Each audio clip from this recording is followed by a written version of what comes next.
ሌላ ኑርን በጭራሽ እንዳታቃት እንዳትገምታት አርጋ ነው የቀረበቻት። ሌላ ከጊዜ ወደ ጊዜ የኑርን ደካማ ጎን ደካማን ልምምድ ከማሊ ጋር ያላትን ግንኙነት በተመለከተ የምታጋልጥበትን ሁኔታ እያብሰለሰለችበትና እያሰበችበት ነው። ማሊ ደግሞ በሌላ በኩል ፍርዳን ቶሎ ቶሎ ባናደደ ቁጥር ቶሎ ብሎ እሷን ለመታረቅ የሚያደርገው ጥረት ለእሷ ፍቅር ሲያሳያት ኑር መቅናቷ የማይቀር ነው። ማሊ የልጇ የጂቫን ወይም የጂኖ አባት ነው። ስለዚህ ዛሬ ትናደርና ና እንገናኝ ትሏለች። በሚስጥር የሚገናኙ በት ቦታ ቤት በሌሊት እየሄዱ ናቸው። ሌላችን አጋጣሚ ልትጠቀምበት ትፈልጋለች። በእሱ ቤት ማሊ ለሚስቱ ፈርዳ የእንቅልፍ መድኃኒት የሰጣት መስሎን ነበረ። ፈርዳ ምንም እንኳን እንቅልፍ ቢወስዳትም ነገር ግን እንዳትነሳ የሚያስችላት እንኳን አይደለም። ስለዚህ ሌላ ይህን ስለምታክቶሎ ብላ ለፈርዳ ቴክስት እንዲላክላት አረገቻት። አራሻም እንዲላክላት አረገች በጓደኛዋ። አሁን ፈርዳ ከእንቅልፏ ተነስታ በቀጥታ አራሻ ወደ ተላከው ቦታ እየመጣች ነው። አጠገቧ አልጋ ላይ ማሊ አልነበረ። ማሊ ያለበት ቦታ እዚህ ነው ተብላ ነበር የጠራችው። ሌላ መኪና ውስጥ ሆና እየሳቀች ነበረ። ይህንን አጓጊ ትዕይንት የምትመለከተው በእርግጠኝነት ደስ የሚል ውጤት ይኖረዋል፣ እኔ የፈለግኩት ነገር ይሆናል ብላ ስጠብቅ ነበረ። ፈርዳ ወደ በሩ ቀረበች። በሩን አንኳኳች። በአንድ በኩል ማሊ እንዲሁም ኑር አልጋ አንሶላ እየተገፈፉ ነበረ። በድንገት ነቁ፣ ተደናገጡ። ምንድነው የምናደርገው ይባባላሉ። ማሊ በቃ ተያዘን፣ ሁሉም ነገር አበቃ፣ ሊታወቀርብን ነው ይላል። እሷ ደግሞ ተረጋጋ ተረጋጋ ማሊ ሀሳብ አይከፋፈል ተረጋጋ እያለችው ነበረ። ከዛም በኋላ ቶሎ ብላ አልጋውን አነጣጠፈች። ኑር ልብሷን አረገች። ከዛ ሂድ አልጋ ላይ ተኛ በደረት ተዘረር፣ ሰክረን እንደመጣ ነግራታለሁ ቶሎ በል አለችው። እሷም ልብሷን ከለባበሰች በኋላ በሩን በሰንስራ ከፈተችው። በሩን ስትከፍተው ፈርዳ እንዲሁም ኑር ፊት ለፊት ተፋጠጡ። ኑር እዚህ ምን ታደርጊያለሽ? ምን ሰራሽ እዚህ? ማሌት አለ ምን እያደረገ ነው እያለቻን ነበረ። ኑር ደግሞ ቆይ ፈርዳ ተረጋጊ ትላታለች። ፈርዳ ክፍሎቹን የምታውቃቸው ይመስላል። በቀጥታ ወደ መኝታ ክፍሉ ገባች። ማሊ በደረቱ ተዘሯል። ልክ ፈርዳ ስትገባ አይኑን ጨፈነ። ከዛም በኋላ ምን ሆኖ ስትላት ትንሽ ጠጥቶ እኮ አለቻት። ጠጥቶ ምን ሊጠጣው አልገባኝም እያለቻን ነበረ። ፈርዳ እባክሽ ተረጋጊ ቆይ አንድ ጊዜ ምን እንደሆነ እነግርሻለሁ፣ ትንሽ ጥሩ አይደለም ተጎድቷል፣ ቆይ አንድ ጊዜ ልንገርሽ እያለቻን ነበር። ፈርዳ ማሊን ተነስ እያለች ስትጎትተው ኑር እንደምንም ብላ አረጋጋቻትና ይዛት ወጣች። እልሽ ፈርዳ መጀመሪያ ተረጋጊ እሺ፣ ለቱፋ ምን ብለን እንነግረዋለን? እስኪ ይሄ ነገር እንዲህ ነው ተብሎ የሚወራ ነገር አይደለም። በቃ ማለት ማሊኮ እያለ ስትጀምር ኑር በአንድ በኩል ማሊ ደግሞ ምን ልትል ነው ኑር ብሎ ጆሮን ለጥፎ እያዳመጠ ነበረ። ማሊኮ በቃ እንትን ውስጥ ገባ፣ ቁማር ውስጥ ገባ፣ በጣም ብዙ ገንዘብ አጣ። አንዱን ገንዘብ ለማትረፍ ብሎ ሌላ ገንዘብ ሲያወጣ እንደገና ያሉን ጥርግርግ አድርጎ እያስረከበ ነበረ። ለሰዓታቶች ሲያለቅስ ነበረ። በመጨረሻም ነገሮች ከቁጥጥር ውጪ ሲሆኑበት፣ ከቁጥጥር በላይ ሲሆኑበት አልቻለም። በቃ እንደምትጠጡ ሰክሮ በቃ እኔን ቶሎ ብሎ ጠራኝ። እንደዚህ ሆኖ መቼስ አንቺን ማግኘት አይችልም ታውቂያለሽ፣ በጭራሽ ላገኝ አይችልም። ደግሞ ሚስጥር አድርጎ ካንቺ የሚጠብቀው ለዛ ነው፣ እንዳይሰማሽ ስለሚያስብ ነው። እባክሽ በቤተሰባችን መሃል መከፋፈል እንዲፈጠር አልፈልግም ፈርዳ እባክሽ፣ እኔ ግን ለሱ አዝንለታለሁ ስላታለች። ግን እንዴት እዚህ ምን ሊያደርግ መጣ ታዲያ? እዚህ እንዴት እዚህ ታየው? ይሄ ቤት የማን ነው ስትራ ነበር። ይሄ ቤት የጓደኛው ቤት ነው፣ አሜሪካ ሄዶ ነበረ። ከዛም በኋላ ለሱ ሰጠው። በቃ እንሂድ ብላ በግድ አባብላት ተያይዘው እየወጡ ነበረ። ከዛ ሸኘቻት ፈርዳን። አንድ ላይ ተያይዘው እየሄዱ ሌላ በርቀት ይህን ስታይ ተናደደች። እች ሴጣን ደግሞ እንዴት አመለጠች ስትል ነበረ። ሌላ ያሰበችው ነገር ከሞላ ጎደል አልተሳካላትም። ስለዚህ ተበሳጨች። ነገር ግን ኑር ፈርዳን እቤት ድረስ ይዛት መጣች። እቤት ሰውን ላለመቀስቀስ ብለው በጥንቃቄ ወደ ውስጥ ገቡ። ከዛ ልታሳምናት ብዙ ወተወተቻት። ኑር ፈርዳን ተረጋጊ፣ ለማሊ ጊዜ ስጭው፣ ይጨነቃል፣ ያስባል፣ ያልተፈታ ነገር ካለ ተነጋግረን እንፈተዋለን፣ እኔ ልክ እንደሱ እንደ ቶኝ ነው ምነግርሽ እያለቻን ነበር። ፈርዳ ግን ብዙ ስጋት አለባት። እስኪ ይንጋና በቃ እኔም ጧት አናግረዋለሁ ትላታለች። ፈርዳ ወደ እንቅልፏ እየሄደች ነው። ነገር ግን ቴክስት የላከላት ሰው ማን ነው ብላ ስልኩን በተደጋጋሚ እየተመለከተች ነው። ስም አላወጣላትም። በሌላ በኩል በቀጥታ ሌላ ወደ ቤት እየመጣች ነው። ሌላ ቪዳን ስትደውልላት አነሳቸው። እንዴት ሆንሽ ስትላን ነበር። ኧረ ቪዳን በእናትሽ ቺኑር የምትባለባ በመጨረሻ ማወቀችብን እኮ የሚያሳፍር ነገር ነው፣ የሚገርም ነገር ነው። የዲኤንኤ ምርመራውን ሰጠሽ እንዲ ያለቻት። አዎ ልሰጥ ነው፣ ቆይ ትንሽ ሊቆይ ይችላል ነግርሻለሁ ስትላን ነበረ። ኑር በቀጥታ ወደ መኝታ ክፍሏ ገባች። ቱፋን ተኝቷል። ቱፋን እያለች ስጣራው እሱ እንደተኛ ቀረ። መድኃኒቱን ቼክ አደረገች። ትክክለኛው መድኃኒት ነው እየዋጠው። ታዲያ እንዴት ነው ፈርድ የትኛው መድኃኒት ውጣ ነው ከእንቅልፏ የተነሳችው እያለች ነበረ። ለማሊ ደወለችለት። መድኃኒቱን አልሰጣትም ያለችው። ኧረ ሰጥቻታለሁ ለዛውም 2 ሲላ ነበር። ታዲያ እንዴት ተነሳች እያለችው ነበር። እኔ ምንም አልገባኝም በቃ መጣሁ ይላታል። ሌላም ብትሆን ተደብቃ ወደ ቤት እየገባች ነው። ፈጥና መድኃኒቶቹ መቀየር አለባት። ኪችን ውስጥ ያለው መድኃኒት ቶሎ ብላ ወደ ውስጥ ገባች። የደበቀችው መድኃኒት አውጣች። እየቀየረች እያለ በድንገት የቤታቸው ውሻ መጣች። ስትጮህ ነበረ። እየጮች ትኩረት እዚህ ጋር ስትስብ ኑር በአንድ በኩል ውሻ የት ነው የምትጮህ ብላ ወደ ታች እየወረደች ነበረ። ውሻ በድንገት ወደ ኑር መጣች። በአንድ በኩል ሌላ ተሳካላት። መድኃኒቶቹን ቶሎ ቀየረች። እንደቀየረች እዛው ኪችን ውስጥ እንዳለች በድንገት ማሊ ወደ ኪችኑ ገባ። ሲገባ እሷ ጠረጴዛው ስር ተደበቀች። ከዛ ማሊ መጣና መድኃኒቶቹን አያቸው። ምንም የተቀየረ ነገር የለም። ፈጣሪ ሆይ እንዴት ሊሆን ቻለ እያለ ነበር ከአይምሮ በላይ ሆኖበት። ሌላ እዚህ ጋር በስንት ተአምር ተረፈች። ማሊ ወደ መኝታ ክፍሉ እየመጣ ነው። ፈርዳ ቁጭ ብላ እየጠበቀችው ነበረ። ወደ ውስጥ ገባና ኑር የነገረቻትን ነገር በሙሉ ደግሞ ነገራት። ኑር ነግራሻለች የሆነውን ነገር እያለ ነበር። ነግራኛለች፣ ግን አንተ ለምን ያልነገርከኝ አለችው። ፈርቼ ነዋ፣ አመል እኮ አይለቅም። በቃ ያለኝን ገንዘብ አጣሁኝ፣ ወርቅ ምናምን ነበር እሱን ሸጥኩኝ። ምን ማድረግ እችላለሁ? መቼስ አንቺ ያለሽን ገንዘብ በሙሉ ስጭኝ አለልሽ። አንቺ እዚህ ጋር ለፍተሽ የምታገኘው ገንዘብ ነው ይላታል። ምን ያህል ነበር ያለብህ ዕዳ አለችው። 5 ሚሊዮን አላት። ደነገጠች። ፈጣሪ ሆይ በቃ አንተኛ ይባባላሉ። እስከ ጠዋት እሷ ምንም እንቅልፍ አልተኛችም፣ እሱም ቢሆን አልተኛም። ጀርባቸው እንደተሰታቱ እዛው አልጋ ላይ ጋደም ብለዋል። ከዛ እሷ እስክትወጣ እየጠበቀ ነበረ። ልክ ስትወጣ ቶሎ ብሎ ስልኳን ከፈተውና የተላከላትን ቴክስት ፎቶ አነሳው። ከዛ ከኑር ጋር እንደተለመደ ውጪ እየተገናኙ ናቸው። ወክ እያረጉ ነበረ። መድኃኒቱን ሰጥቻታለሁ ብላይ ነበር፣ እንዴት እንደነቃች አላቅም። ቆይ ስለ ስልኩ አጣራ አለችው። ምንም ሴቭ አልተደረገም፣ ስም የለው፣ የማይታወቅ ቁጥር ነው፣ ግን እከታተላታለሁ ሲል ነበር። ተከታተላት። በነገራችን ላይ የባለፈውን ጌጥ በተመለከተ ትንሽ አርዙ የማየውን ነገር ጠይቃኛለች። ያን ጌጥ ማስቀመጫ ጠይቃኝ ነበረ።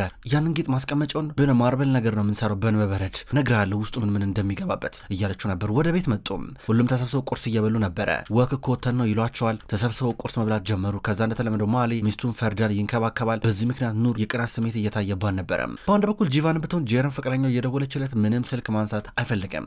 አርዙ በቀጥታ ወደ ኑር እየደወለች ነው። ጄረን በተደጋጋሚ ወደ ጂቫን እየደወለች ስልክ አላነሳለች ሲላት እየከፋት ነው። አርዙ ደግሞ ያንን የገዛነውን በውድ ዋጋ የገዛነውን ጌጥ ማስቀመጫውን በእብነበረድ የሚሰራውን ኑር ናት የምታሰራልን እያለች ስታሾፍ ነበረ። ፈርዳ እንዲሁም ማሊ መኝታ ክፍላቸው ተገናኝተዋል። ከዛ እኔ በቻልኩት አቅም ረዳሃለሁ እያለችው ነው። እሱ ደግሞ ቃል ይገባላታል የልጅ አባት እንደሚሆን እሷም የልጅ እናት እንደምትሆን። ለብዙ ጊዜያቶች ልጅ ስለመውለድ ሲወራ ወይ ርዕሱን ያስቀይራታል ወይም ደግሞ ሌላ ወሬ እንዲወራ ያደርጋል። ነገር ግን አሁን እንደወሰነ ይነግራታል። አባት ለመሆን አንዳንድ ጊዜ እፈራለሁ ላንቺ ስለማስብ ይላታል። እንደዚህ ያለ አሳመናት። በሌላ በኩል አርዙ ከቤተሰቧ ጋር እየተጫወተችና እየበላች ነው ቁርስ።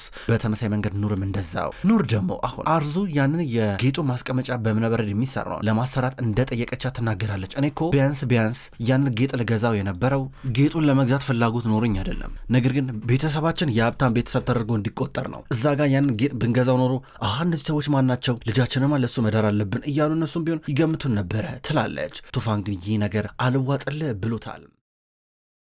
በሌላ በኩል ጂቫን ሌላን የሆነ ቦታ ላግኝሽ ብሏታል። ተገናኙ ውጪ። ከዛም በኋላ ሌላን በተመለከተ የሆነ ነገር ለማጣራት እየሞከረ እንዳለ ነገራት። እሷን ብትሆን ባለፈው የተላከውን አድራሻ ተከትዬ ሄጄ ነበረ፣ ትክክለኛዋ ቤት የት እንደሆነ እኮ ተጠቆምኩኝ አለችው። ቦርሳ የምትገኝ ከተማ ውስጥ የራሷ የገዛ የአባቷ ቤት የተሸጠውን እሱ ነበር ያለችው። ከዛም በኋላ ሄደን ቼክ እናድርገው ነው አላት። እሷም እሺ አለችው። ጠብቀኝ ብለው ዞር አለች። በሌላ በኩል የዲኤንኤ ምርመራው ደርሷል። ሌላ እህት አለኝ ወይስ የለኝ የምትለው ነገር የምትወስንበት ቪዳን ይህንን የዲኤንኤ ምርመራ ለራሷ ለሌላ አርጋላን ነበረ። አሁን ውጤቱ ደረሰ። ደብዳቤውን ከፈተችው። ስትከፍተው ውጤቱን አየችው። ፈራች ውጤቱን ለሌላ ላለማሳየት። ሌላ በሌላ በኩል ኢፔክን እየተንከባከበቻት ነው። ከዛ በድንገት ኢፔክ ሌላ የኔት ላክፍሽ ይችላለሁ አለቻትና ጉንጯን ሳመቻት። በጣም ነበር ደስ ያላት። ሌላ ተሰናብታት እዚሁ እየሄደች ነበረ። ከጂቫን ጋር ተገናኙ። በቀጥታ ጉዞ ጀምረዋል ወደ ሌላ ከተማ። በሌላ በኩል ማሊና ፈርዳን ቢሆኑ መኪና ውስጥ ናቸው። በድንገት መኪናው ቆመ። ከዛ በኋላ የት ነው የምትሄጂው ይላታል። እንዴ ምሳለን በላ እንዲ ያመጣኝ ስትለው ኧረ ሆስፒታል ላይ መጣሁሽ ክሊኒክ ነይ እንግባ ይሁድ ነይ እንግባ አላት። ምርመራ ሊያደርጉም ልጅ ለመውለድ እንደሚፈልግ ይነግራታል። በጣም ተደሰተች። ተይዘው ወደ ውስጥ እየገቡ ነበረ። በሌላ በኩል ጂቫን እንዲሁም ሌላ ብዙ ነገር እያወሩ እየተጫወቱ ይሄዳሉ። እሱ ስለ ሌላ የሚያስታውሰው ነገር አንድ ባንድ ይነግራታል። ኑር በሌላ በኩል ያንን የእብነበረድ ማስቀመጫ ለመስራት እየሞከረች ነው። ካፌ ውስጥ ተቀምጣ ማሊን እየጠበቀችው ነው ና አለችው። ከዛ እሱም ወደ እሷ እየሄደ ነበረ። ሌላ በሌላ በኩል በልጅነቷ የተለየችው ወደ አባቷ ቤት ሄዳለች። ከራሱ ከጂቫን ወይም ከጂኖ ጋር ወደ ውስጥ ገባ እንባ የተናነቃን ነበረ። ጭራሽ ወደ ቤት ደግሞ ሲገቡ በሩን ሰብረው ገብተው ማንም የለም ጭር ብሏል። ለብዙ ዓመታቶች እንደዚህ ባዶ ነበረ። እያለቀሰች ነበረ። እስካሁን ድረስ ጂቫን ምንም የጠረጠሩ ነገር የለም። ለሌላ ግን ይሄ ቤት በጣም ብዙ ትዝታ የተቀበረበትና ብዙ ነገር የምታስታውስበት ነው። ማሊ በሌላ በኩል ከኑር ጋር ተገናኛ። አኩርፏል። ያረግሽውን ነገር በሙሉ የጠየቅሽውን ነገር በሙሉ አድርጌያለሁ ይላታል። ሌላ የምፈልጊው ነገር ከሌለ ንገ ሊድ እያለን ነበረ። ምን አረካለችው? ክሊኒክ ሄድኩኝ። ከዛም በኋላ እንዴት ማርገዝ እንደምንችል ተነገረ በማለት ተናገረ። ፈረግን ደስተኛ ናት በማለት ጠየቀችው። አዎ ደስተኛ ናት ይላታል። ለምን ተናደድክብኝ? እስኪ እጅን ስጠኝ አለችው። ለምን ማለት ናድድ ይመስልሻል? ህይወቴን ግራ አጋባሹ። እጄ ላይ ሊፈነዳ የደርሰ ቦምብ አስቀምጠሽ እንዴ የሚፈነዳበት ሰዓት እኮ የታወቀ ነው አላት። ለምን የሚፈነዳው አለችው። ምን እያረኩ እንደሆነ ታውቂያለሽ? ልታረግዝ እኮ ነው። ታረግዛለች። እንድታረግዝ እኔ አልፈልግም። በቃ እስካሁን ድረስ በጣም እንዳታረግዝ የቻልኩትን ነገር በሙሉ አድርጌ ነበር አላት። እንዴ ለምን የምትናደደለችው? ኑር አታበሳጭኝ፣ አታናጅኝ፣ አንቺ ነሽ የምታናጅኝ። እኔ ተረጋግቼ ነው የማወራው። በቃ እሺ እኔ በጭራሽ አባት መሆን አልፈልግም ከሷ ግን በአንቺ ምክንያት ያለውን ነው ይላታል። እሱ ማይመስል ነገር ነው አለችው። ለምረማ አይመስለው ዶክተሩ 35% በቃ ልታረግዝ እንደምትችል ነግሮናል። ይሄ ማለት እሷ እኔ ምንም ችግር የለብንም 100% የማርገዝ እድላለን ማለት ነው። እሷ ምንም ችግር የለባትም ኑር። እስከዛ ድረስ ሳታረግዝ የቀረችው በእኔ የዕለት ተዕለት ጥንቃቄ ብቻ ነው። እኔ በጣም ስለምጠነቀቅ ሌላ ምንም የተለየ ነገር የለውም። ነገር ግን አንቺ መንገዱን ከከፈትሽው ምን ማድረግ እችላለሁ እያለ ነበር በጣም ተናዶ። ተው እሱ እንደዛ አይሆንም ትላለች። ፈርዳ ግን ደስተኛ ናት። ለጓደኛዋ ሴራፕ በቃ እሱን በመጨረሻም ደስተኛ ሆነ ትላታለች። ነገር ግን እንደ አንቺ ቆይ የምፈልግ ይህንን ነው እንዴ? ስንት ነገር ስትይ ነበር። ይዋሸኛል፣ እንደዚህ ያደርገኛል ምናምን ስትይ ነበር እንዴ?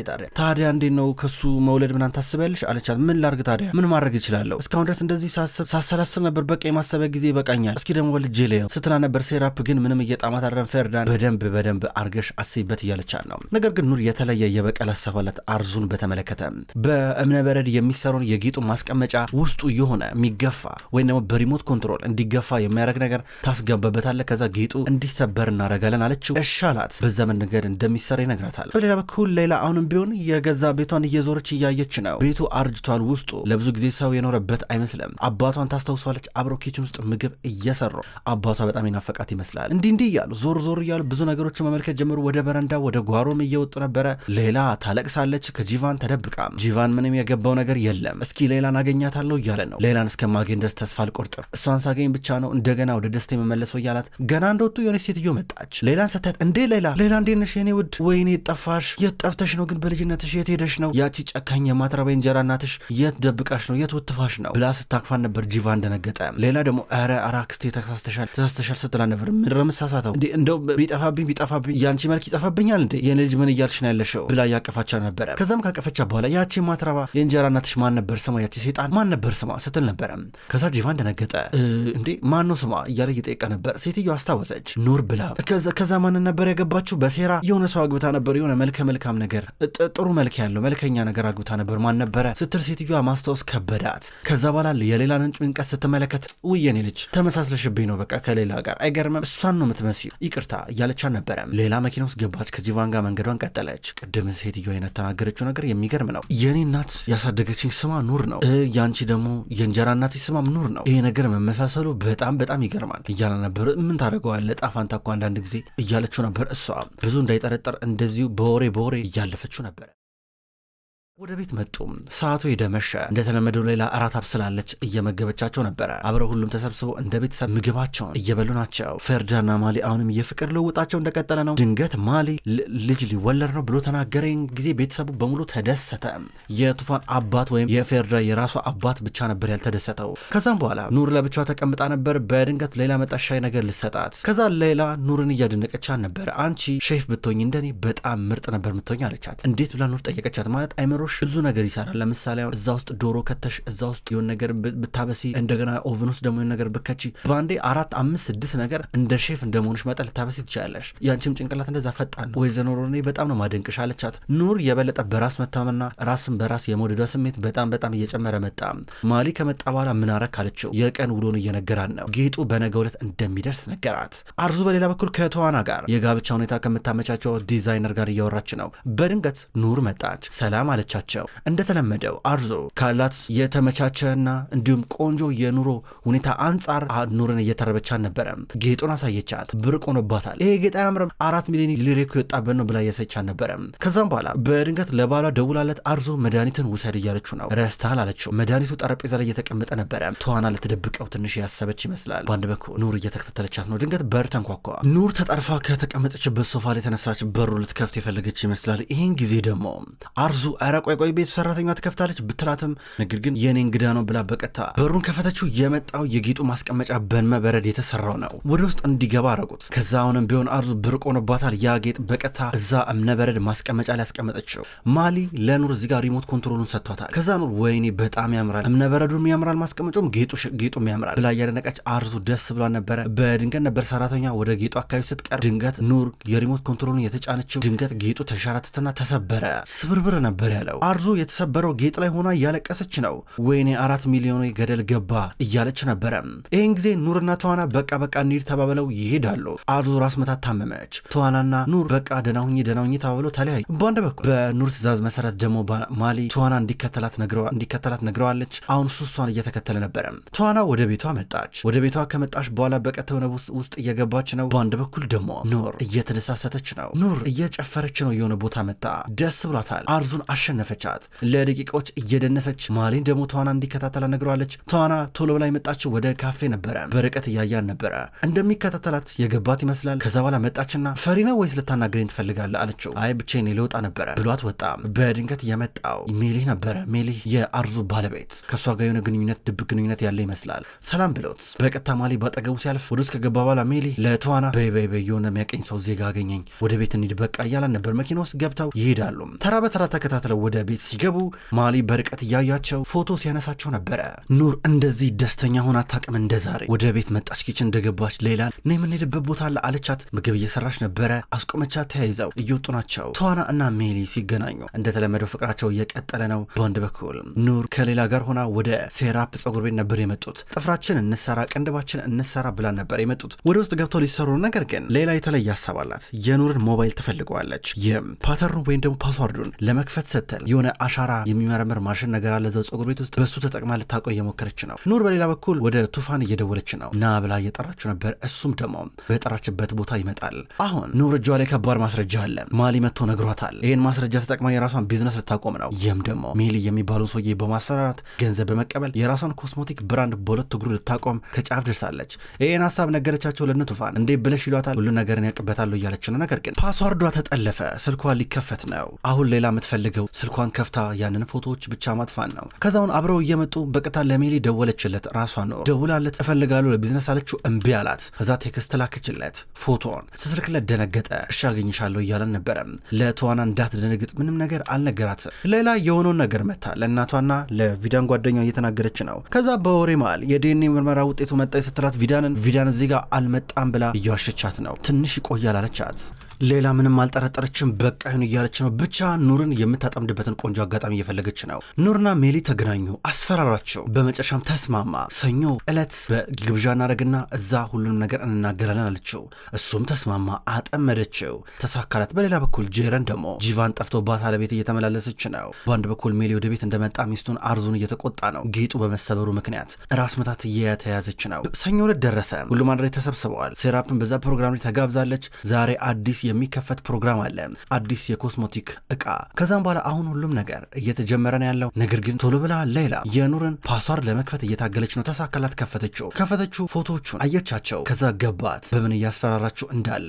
ከዛ በቀጥታ ለሜሊ የሚሆን በወረቀት ላይ የሆነ መልእክት ጻፈችለት። የጻፈችው ደግሞ ማሊ እና ኑር በጭራሽ እህትና ወንድም አይደሉም፣ ሌላ ግንኙነት አላቸው የሚል ነበረ። ከዛ ይህንን ቀስ ብላ እንዳስተናጋጅ መስራት ስትንቀሳቀስ ኪሱ ውስጥ ከተተችው። ከዛ ኑር እዚህ ጋር ንግግር እያደረገች ነው። ከብዙ መስዋዕትነት በኋላ እኔና አቶ ሜሊ የራሳችን ኮስሞቲክ ብራንድ ለማቋቋም ወስነናል በንግግር እያደረገች። በድንገት እሱ ኪሱ ሲገባ ወረቀቱን አየው፣ ደነገጠ። መድረክ ላይ ንግግር እንዲያደርግ ተጋበዘ። ኑር ጥያቄ ጠየቀች። ከኔ ጋር አንድ ላይ ሆነን ለመስራት ዝግጁ ነው ያለችው። ከዛ እሱ በጭራሽ እያላን ነው። ደነገጠች። ምን እያሰብክ ነው ያለው አለችው ከወዲያው ዞር ብላ። ከዛ እሱ እያሰብክ ያለሁት አንቺ ሚስጥራለሽ እኔ ሚስጥራለኝ። የሚገርመው ነገር ለአርዙሉ ነገር ብነግሪያት ልንፋታ እንችላለን። ምንም ብርቅ ነገር የለውም፣ የተለየ ነገር የለውም። ላንፋታም እንችላለን። እኔ ማስተካክለዋለሁ። አንቺ ግን ከማሊ ጋር ያለሽ ግንኙነት ቢታወቅ ምን ደረጃ ላይ ልደርሽ እንደምትችይ አላውቅም። እንስማማለን አላትና ዞር ብሎ እየቀለድኩኝ ነው አብረን እንሰራለን፣ 3 ቅርንጫፎችን እንከፍታለን። ከዛም በኋላ ቀስ ብለን ዋጋውን ከፍ እናደርጋለን። እስኪ የወይዘሮ ኑርን ሁኔታ እያየሁኝ ነው የምከተላት፣ እሷ ናት ኢንቨስት የምታደርገው ብሎ እዚህ ጋር አጋፈጣት። ከዛ በጀርባ ሆኖ ይከራከራሉ። ከዚህ በኋላ ታስፈራረኝ እንዳሞክር እያለን ነው። ኑር ክንፏን ሰበረው። ከዛ እሱ ዞር አለ። በጣም ተናደደች። በአንድ በኩል ሌላ ደግሞ